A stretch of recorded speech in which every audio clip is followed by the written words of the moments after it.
Hello, everyone. Welcome back to another episode of the Brian A podcast. On today's show, special guest, someone that both Ryan and I worked with for many years at SA Express. And good to have you on the show, Mauritz Coetzer. Welcome. Hey, Brian, thank you so much. It's an honor to be here. As I said to you before, I feel like I'm in a studio with a few celebrities here. You guys have made it big so far. So, no, it's an honor to be with you guys, and thanks for the invite. Yeah, it's awesome to chat to you again. I don't think we've seen each other since Sax Yeah, started up in 2020, and you were Cape Town based while we were Joburg based. So yeah, yeah, good couple of years since we last flew together as well.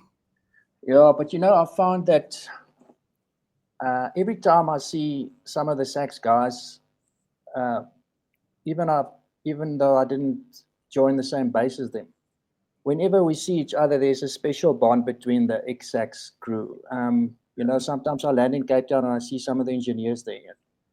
It goes further than a handshake. It's sometimes a hug, because there's just something. There's an emotional connection between all of us, and it's great, because everyone disappeared off the face of the earth of the COVID, and then whenever we see each other, it's just an amazing feeling. Yeah. So that's why it's great for me to chat to you guys as well. Being ex-colleagues. Yeah, to fill everyone in the picture, because people do forget pretty quickly. Yeah. 2020, SA Express, like many other businesses, and obviously the airline world was in turmoil back then, but our flying and aviation careers came to an abrupt end. Yeah. There was basically comms just fell off the face of the earth. Airline that we were working for, SA Express, was bankrupt. We were retrenched. We got no compensation for it. We were at home, no income, no prospects for the future, and it was a very difficult time. And I think the main reason you hear, Mauritz, is you, in a way, I think similar to both Ryan and myself. When something like that happens, you've got an opportunity to look at it one of two ways. You can, throw yourself in the corner and put your blinkers on and just hope that change happens for you. Or I suppose you look at that adversity and say, well, what can I do? How can I use this to my advantage? And it was a very difficult stage. And I know, same for you. It was just, I'm sure you went through lots of periods wondering, what can I do? Am I doing the right thing? But, Yeah. I've watched you closely, mainly on social media. And looking from the outside, you were obviously one of those guys that looked at the opportunity that lay ahead and said, well, hang on, it's not all doom and gloom. What can I do to get myself out of this hole? And more importantly, not just in the short term, how can I use this, for something a bit longer term? So yeah, from myself and Ryan, we want to say well done to you, because it's been kind of, we've been kind of proud of you as well for doing what you've done. And I know you've had a big impact on lots of people. But just take us back to 2020 and that awful period. What went through your mind and how did you make that transition? Yeah, Brian, thanks for the kind words. Look, it it it was a very traumatic event, and I still think that there are guys out there, and I can maybe include myself, that event in our lives still has an impact on the way we think, and uh, in a way that some emotions come up uh, through the surface sometimes because of what happened there. So, yeah, what a traumatic event. But um, as you say, you've got a choice to make. But it took me a while to make the choice because I had to go through a bit of a process, and it was a very, very, very difficult process. being stuck at home, COVID, level 5 lockdown. And it took me, it was surreal. I couldn't make sense of the reality that just happened. How was it possible that, a highly skilled person like all of us, all of a sudden was out of a job, but not just out of a job, but out of an industry as well, And I don't have very great grade 12 results. The only thing I have is a pilot's license. And I mean, it was worthless at that time. So those type of thoughts entered your mind, and that inner critic just told you that, you are in big trouble. And, those type of thoughts kept me busy for a long time during COVID. But at some stage, I realized, look, I have to do something. I can't carry on like this. And this is where the whole aviation principle thing came about. And I just thought, we, as pilots, we've got these aviation principles that we apply every day.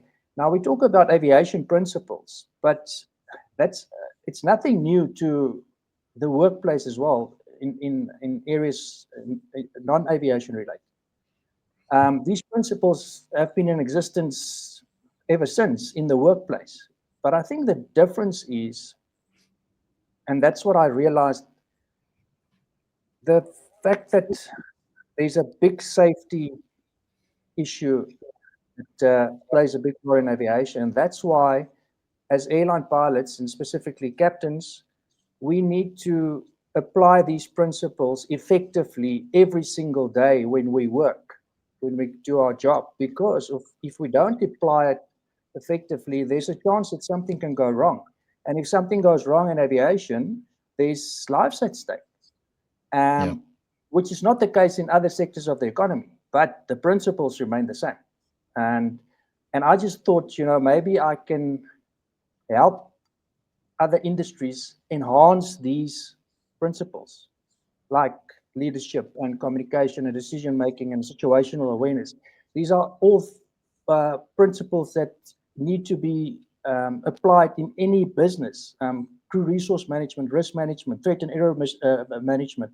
These are all things that are very valuable in any other industry, but I don't think that there's a lot of emphasis put on it sometimes because there's no real safety issue at hand, where there's a big safety issue at hand with aviation. And I think that's where the difference came in for me. When I started talking to people about this, then they realized, maybe we should, take these principles a little bit more seriously, because there's real benefits in those principles, like the ones that I've just mentioned. And that's what I took to market, and it worked well. People started listening, and I got the contract with Buildit, which was a Hardy store, and very fortunate to be able to work with their store managers for quite some time. And I think I got great feedback about how it impacts the role that these guys had at the stores and how it affected their performance. Because ultimately, that's what you want in an employee in any industry. They need to perform to the best of their abilities. And to be able to do that, they need to apply the principles that I call aviation principles. That started the whole thing for me. And I realized there's a gap there. I just carried on with that, and it just, kind of grew from there. And I, tried to upskill myself and foster a mindset of continuous learning to try and help these people as best as I can as an airline pilot, because that's all I know. And it worked well. It worked well, and I'm still doing it at the moment. And I would like to carry on doing it, and getting better at it, because it's all about adding value. For me, in the long run, adding value to wherever I go. Yeah, you've done a great job with it, and I fully agree. We did a little segment on the podcast earlier on in the year, also taking aviation principles and not really looking at it from a business perspective, but from a personal perspective. How can you use these principles just in your normal daily life? Yeah. And it was quite interesting, because you soon realize there's just a mass of things that we could actually speak about here, because there are so many valuable principles that that would add value to anyone. But Mauritz, your agency V1 Consulting, that correct? Yes, yes.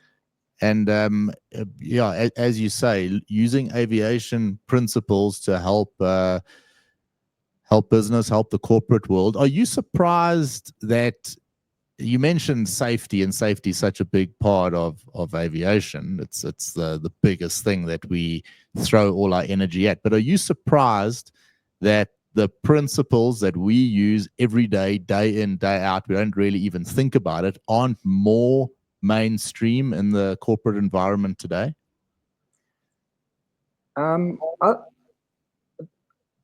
It depends who you work with. In some instances, guys were involved in really putting in the effort to apply most of the principles effectively every single day. But I think over a broad spectrum, I realized that in aviation, because of the whole safety thing, we were, I would not say experts, but we made a bigger effort in our approach to apply these principles because we knew what was at stake. So that's why there was a gap for me to, explain to the people that I worked with why it was so important to enhance their skills and, take these things seriously on a daily basis, so that you, as I say again, perform to the best of your abilities. But you cannot perform to the best of your abilities if you don't apply these principles every day effectively. Yeah. And you talk about apply it in a personal area as well. I always say when I do my CRM, if it wasn't for CRM principles, my wife would have left me a long time ago. So, as you say, we apply it everywhere, in our personal lives and in our work lives, and obviously in aviation as well. So very important. I suppose that, the big difference with our industry and the others is ours is it's a life or death situation. Yeah. Exactly. If you're going to ignore certain principles and disregard them, it's potentially your life and those of others at stake as well. Whereas with other industries, it's not always thought of as critically as that.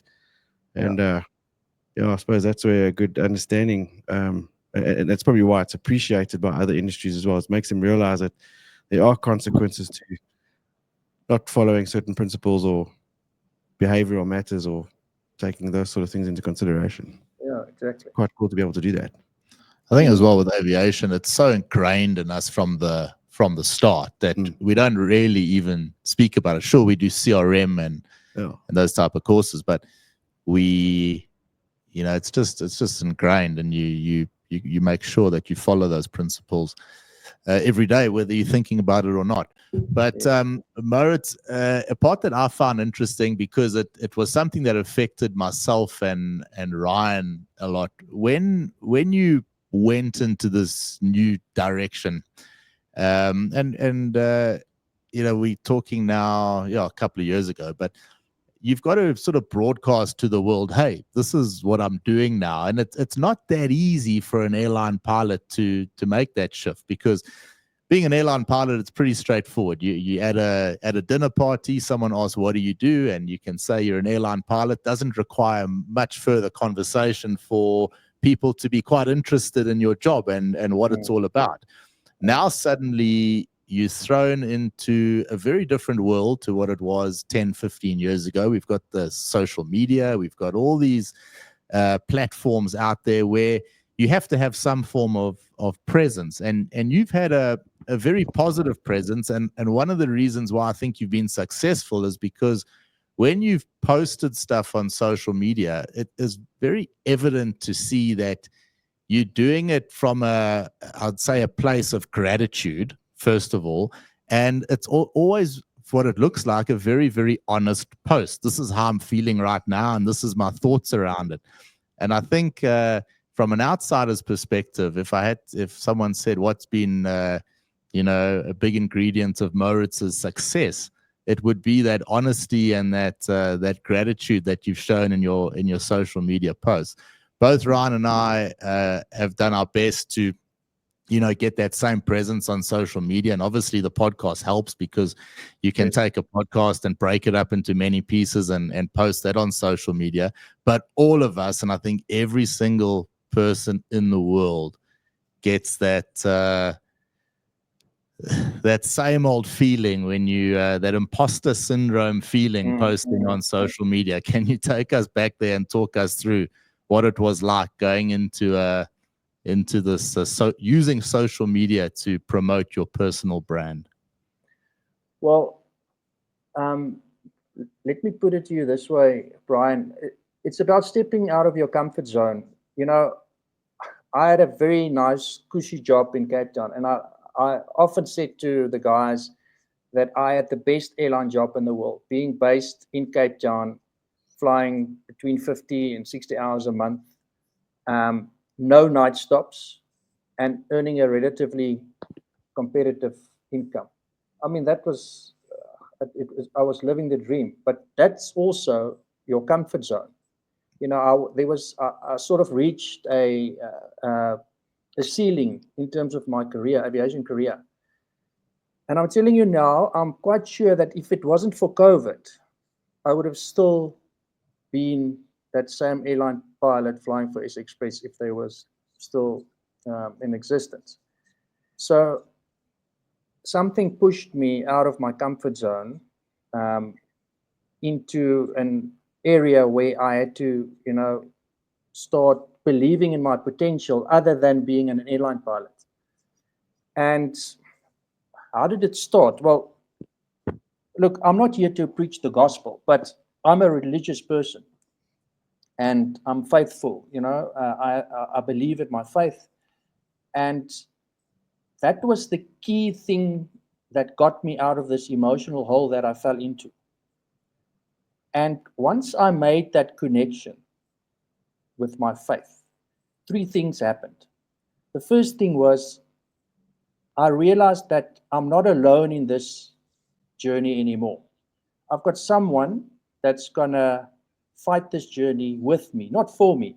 I still have to pitch up and show up and do whatever I can, but I've got someone that's going to follow this path with me, because it was a very, very lonely path. I had friends and family around me, but I was on my own. I had to sort this out on my own.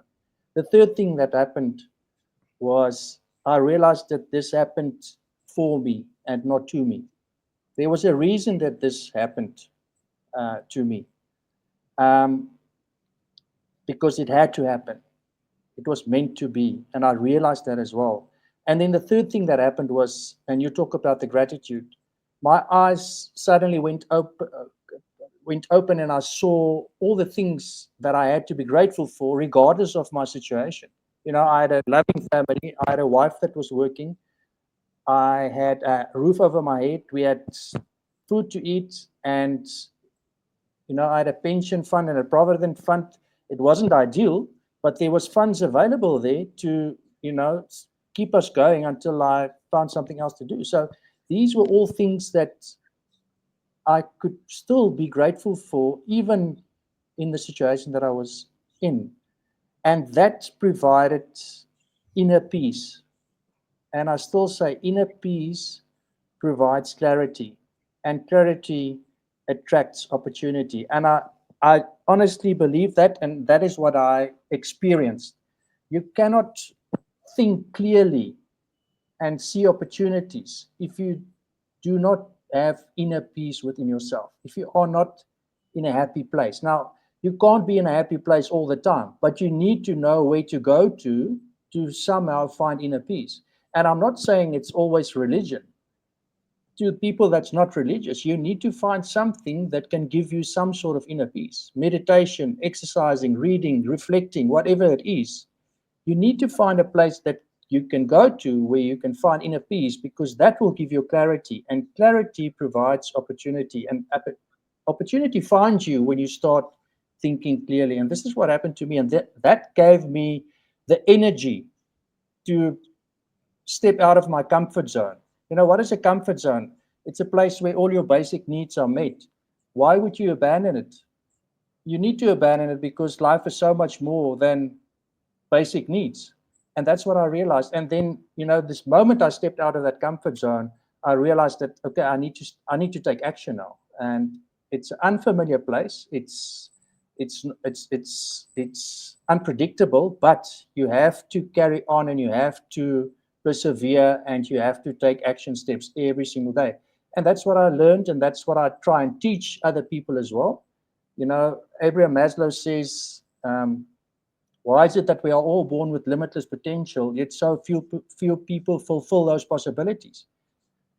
And I find myself in the business now of, the older I get, I hope I get wiser as well, but I can somehow see potential in other people these days. And I make it my duty to help them to develop that potential, because not everyone knows what they can be if they don't step out of their comfort zones. And so this is how this whole thing happened for me. I stepped out of my comfort zone, I took action, there was progress, and initially the results came in. And that's my message to people as well, and that's what I try and teach when I talk about the formula for excellence, which is potential plus action equals progress, and progress plus results equals potential squared.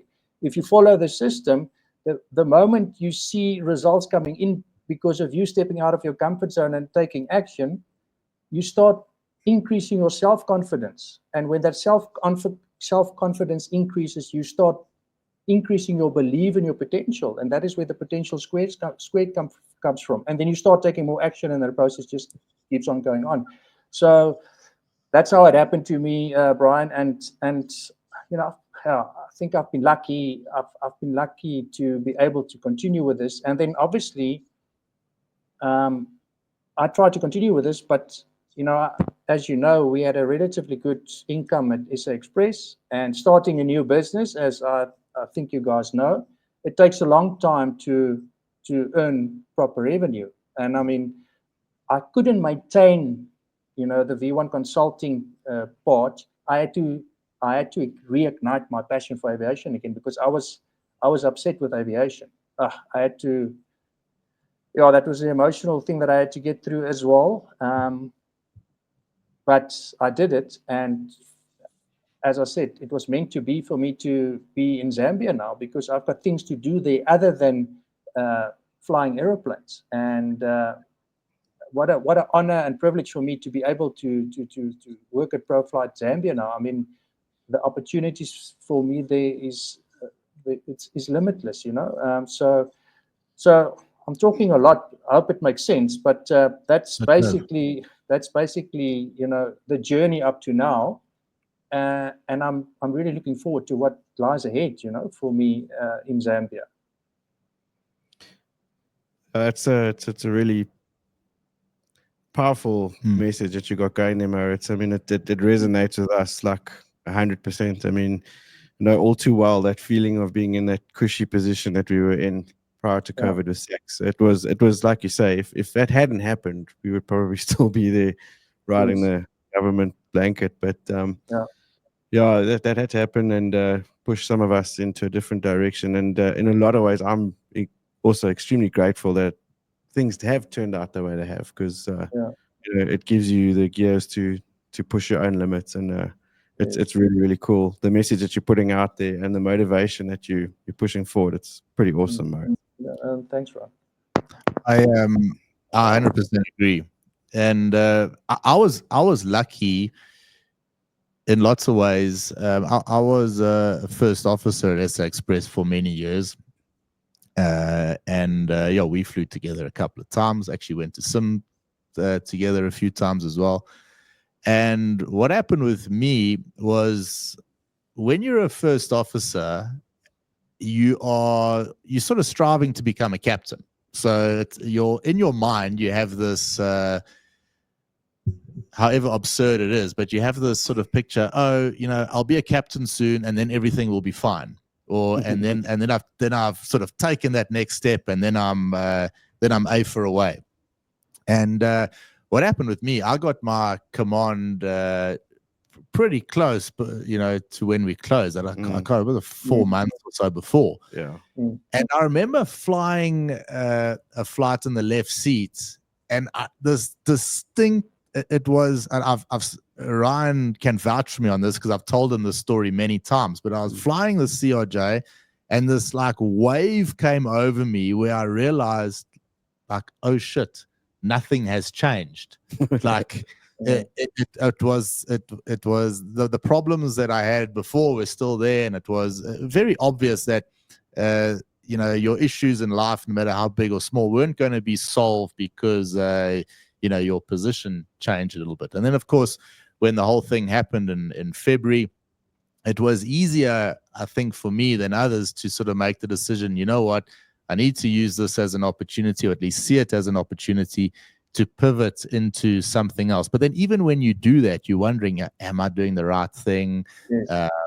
You know, and like you speak about their momentum being very important. I mean, you know, you only need one or two things to start going right before you say, hang on, maybe that there is something to this, and then you try a bit harder and then more happens, and then you keep going.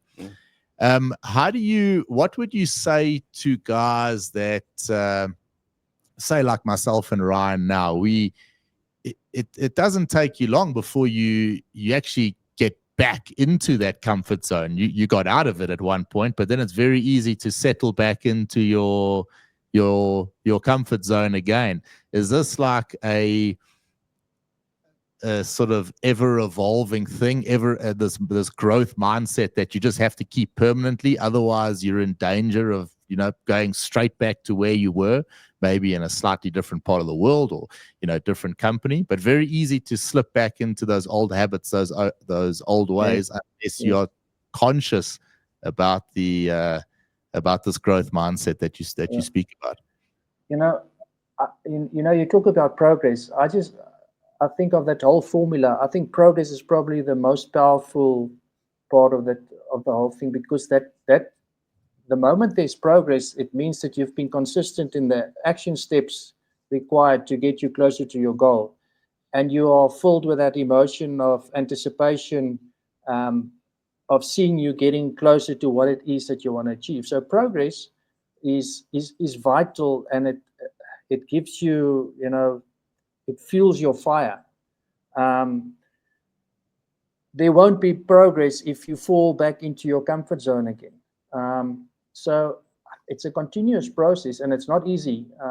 You know, you have to talk to yourself often to make sure that you focus in terms of what it is that you want to achieve, you know, short term, medium term, and long term. But it's a continuous process of working towards something. You know, and it's about believing in your potential. But, you know, it's always, I say, it's an external force that pushes people out of their comfort zones to believe in their potential. I've posted this as well. It's this beautiful story of this woman that fell overboard on a cruise ship, and a guy jumped into the ocean after her to go and save her life. And that evening they had a function to, you know, celebrate the fact that they didn't die. And the guy made a speech, and when he got onto the stage, the first thing that he said was, which one of you pushed me? So, you know, that's just a clear indication that guy didn't realize, he didn't know that he was able to rescue that woman, but someone pushed him into the water. I don't know if it's obviously not a true story, but I think you get the picture.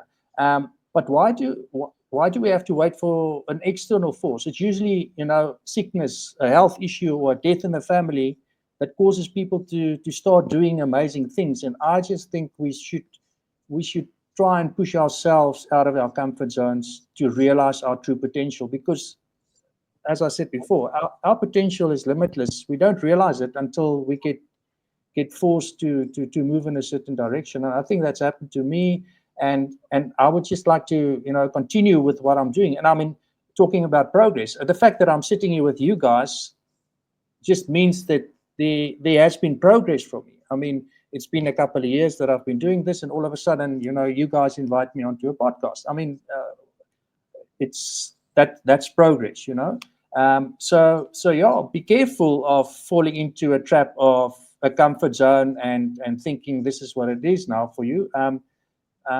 You know, the moment you start believing your potential and you you take the action steps required towards something that you want to achieve, the world's your oyster, and yeah, you can achieve amazing things. It's not easy.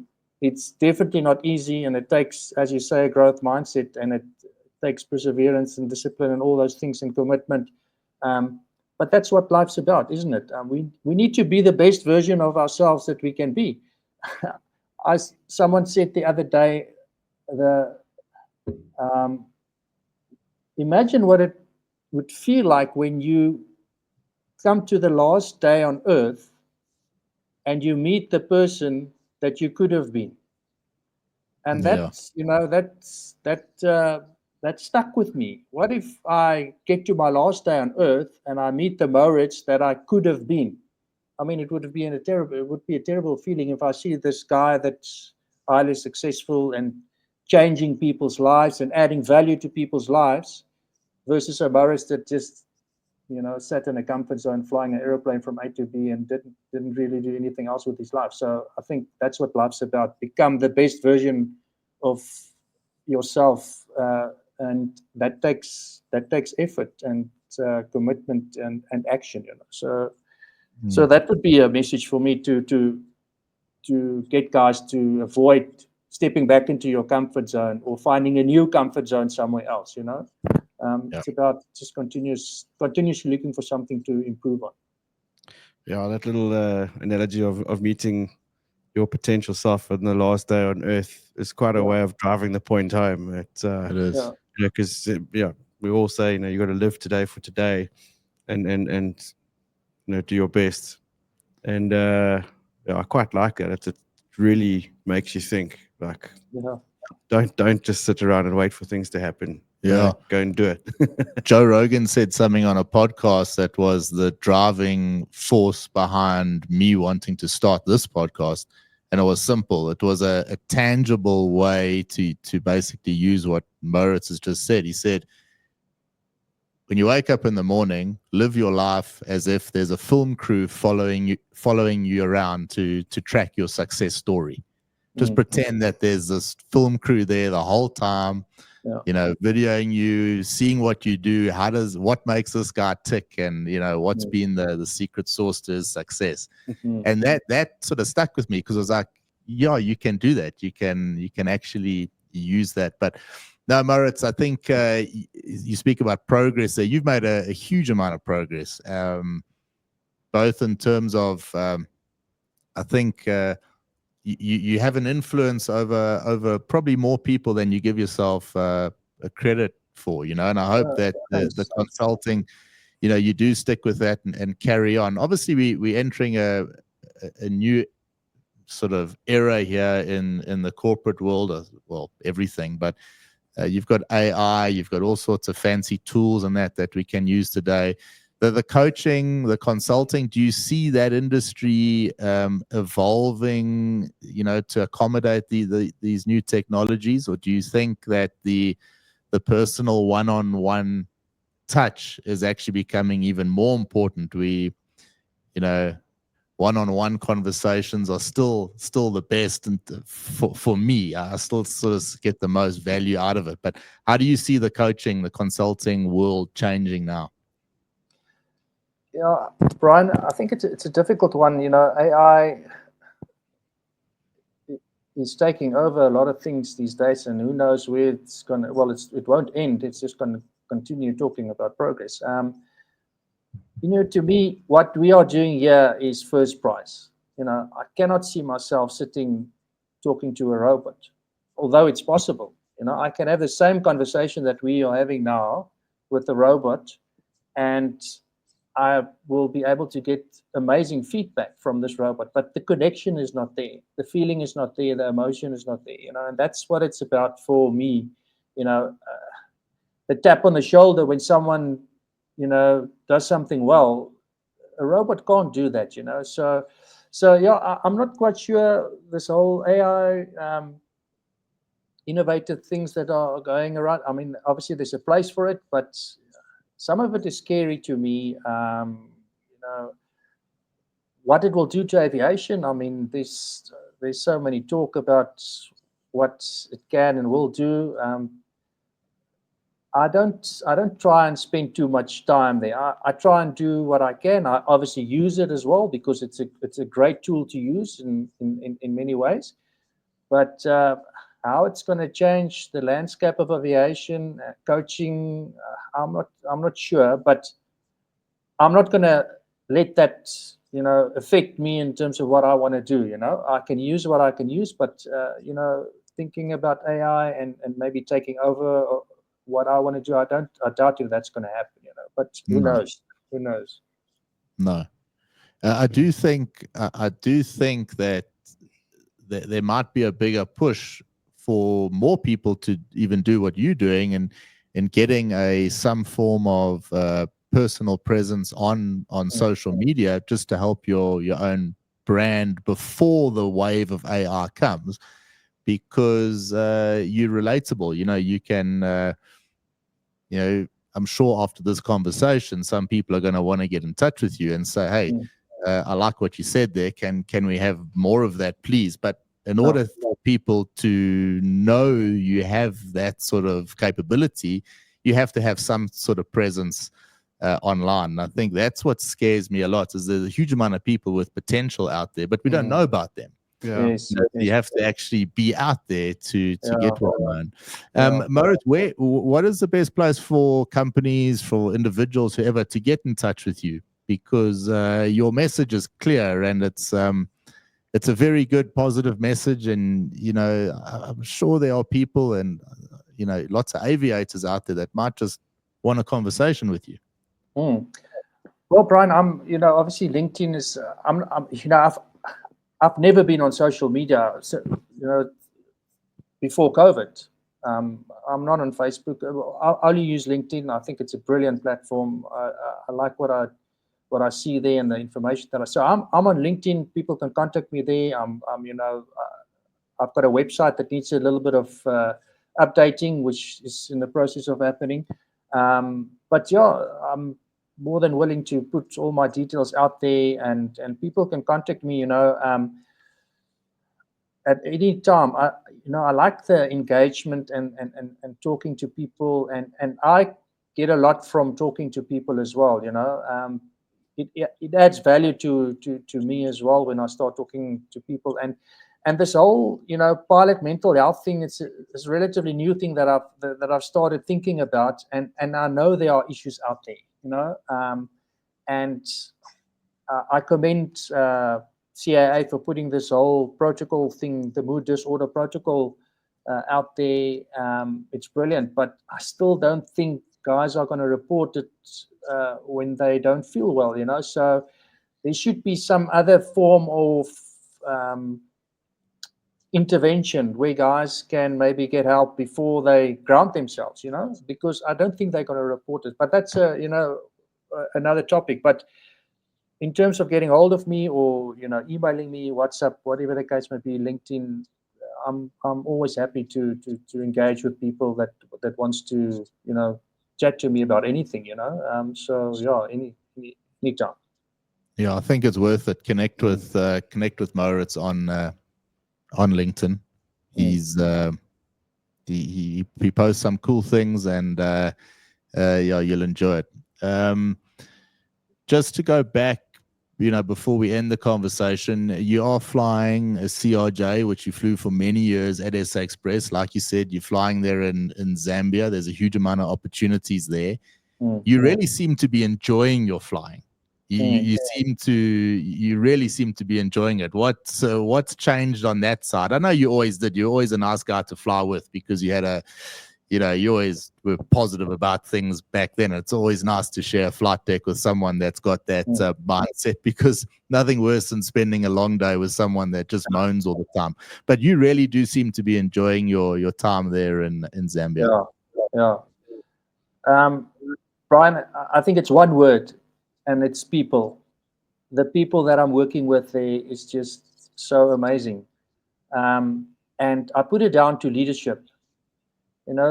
I am part of a team there at Flight Ops, which has got a leadership, and it comes straight from the CEO as well. all the way, it filters all the way down to flight ops, to the director of flight operations that we've got there. And they are providing me with the opportunity to grow, not just professionally, but personally as well. And I think that is something that the leaders out there can maybe take a note of, is about providing an opportunity for your team members to feel comfortable and confident to grow as individuals, because then they start taking on, they feel encouraged to do more than they have to do. And that's where I am at the moment. From the moment that I got there, I said to myself, I need to add value wherever I go, because I see the opportunity for this airline. And I see the opportunity for Lusaka being, in my opinion, a bigger hub than Johannesburg within the next couple of years, because it's just a little bit farther north and in terms of connectivity. But back to Proflight, I mean, the people that I work with, I really enjoy every single person that I fly with. I enjoy every single person in our team. And the potential, we're talking about potential. That is the thing that excites me the most of what I'm doing. And that's maybe why I'm so enthusiastic about what I'm doing, because I'm seeing where this company can go. And I can be part of that growth. Now, what great opportunity is there in life to be part of something that has got great potential that is able to grow? And if I can be part of that, and I am at the moment, what a nice future for me, in the last couple of years of my aviation career, and even after that, so that's why it's probably evident that I'm enjoying what I'm doing, because of the people that I'm working with, and yeah, it's I still believe to this day that there's a reason that I'm there, and there's lots of mutual respect between everyone there, and I think people enjoy having me there, and that's why they give me the opportunities to do what I do. And as long as I've got a positive influence in the people around me, and if I am able to add value to everyone there, and it's all about, I read something the other day. They say successful people position themselves well. Successful leaders position other people well. And I think that's where I am in my career at the moment. I want to position other people well so that they can grow. I've had my time in aviation. I love the RJ, but I've seen enough of it. Not that I want to stop, but I want to see other people, grow in that environment. And if I can add value and have a positive influence in the people that I work with so that they can have the sort of career that I've had in aviation, then surely I have to do that. That's part of my duty as a leader, not just as a captain, but also as a flight ops team member. So that's why, to answer your question, I'm loving what I'm doing, but it's not just the flying. It's engaging with the people around me and the people in Zambia outside of aviation as well, because it's just such a pleasure being in the company of Zambian people. And, they're lovely people. They are lovely people. And when they called me for an interview in Lusaka, I said to my wife, "Where is this? Where is Lusaka?" And they said it's in Zambia. I said, "Zambia, but that's deep into Africa, man." And I wasn't too keen, eh? And, you can tell you weren't Joburg based, Mauritz. Yeah, no. Look, I'm still part of this Western Cape bubble that we're living in, and hopefully it will never burst. But yeah, I was anxious going to Lusaka for this interview, and the moment I met the people, and I hope this message gets to them. The moment I met the people, I started relaxing, and I say again, you cannot perform to your best of your abilities if you are anxious all the time or you are stressed. You need to be relaxed, and you have to have that inner peace. And somehow I found my inner peace there at some stage, and that's why I am able to perform the way I perform there. So it's all about the environment and the people create the environment. And it's basically, it boils down to the culture, right? It's beliefs, values, norms, and all of those things put together creates a culture. And the culture that we have there is a culture of, constantly growing and performing so that the company can become the company that it can be. And it can, the potential is there, and I'm really looking forward to be part of that growth. Oh, that's fantastic. Yeah, that's awesome. I mean, it's not often you hear someone that speaks so proactively about the company that they work for. Yeah. A lot of people sort of default to the negative side of things, particularly in aviation. I think a lot of time that's also, it's like you just default to that. Yeah. If you're not complaining, you're not happy. You have to complain about something. So it is refreshing when people are pro the company they work for sure. Yes. Your message is fantastic, Mauritz. It really is. Thanks, Brian. It's been wonderful having you on the show. It's been wonderful following you and following your success. And I know this is just the beginning. You want to pass that message on and position other people to succeed. And I think there's lots of ways you can do that. Would love to see you in the training environment. I think you'd be awesome. Passing that knowledge that you have on in the training environment. And no doubt I'm going to be seeing a lot more of you over the coming years, because I hope you guys will be training with us on the CRJ in the near future. And maybe there's more we can all do together, because I think there are a lot of parallels to what you speak about and what Ryan and I push every week. Although Mauritz has got a much more refined way of getting the point across than Ryan and myself. But Mauritz, thank you for your time. Thank you for joining us on the Brian podcast. We'll make sure that this episode goes #1 in Zambia, so everyone there knows your name. Thanks, Brian. Thank you for the kind words. Ryan, you as well. And I say again, look, the older I get, the more emotional I get sometimes, and it's probably because I don't see my family often as well. This emotional part there as well. But I say again, when I sit with SACS guys, ex-SACS colleagues, there's just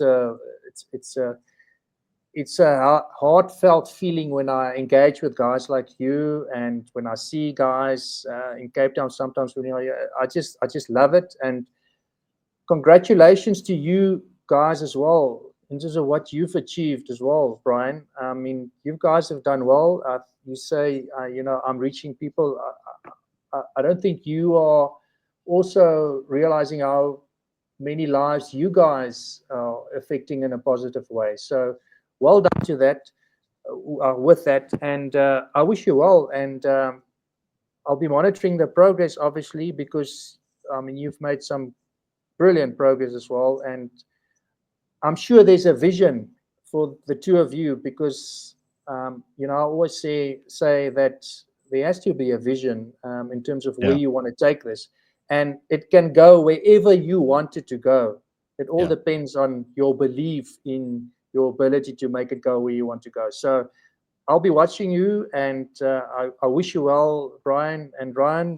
And again, it was a real honor. I was so excited when you told me that you guys want me on here, because it's always a pleasure, engaging with ex-colleagues. Even though we didn't fly a lot together, there's a special bond, and there's this connection, and that's something that will never go away. And let's embrace it and enjoy it. So thanks again. I really appreciate it. 100%. Awesome. Yeah, thanks, Mauritz. That was a really cool convo. I enjoyed it. And no doubt we'll be touching base fairly soon in the near future. Absolutely. I think Thanks not a lot. the last time we get Mauritz on. It's a conversation we can continue, and very much like to keep it going. Mauritz, let's keep in touch. Hope you all enjoy the podcast today. We'll push out another one later in the week with all the aviation news. But thank you for joining the Brian podcast, Mauritz, and we'll see you soon. Cheers. Bye for now. Back to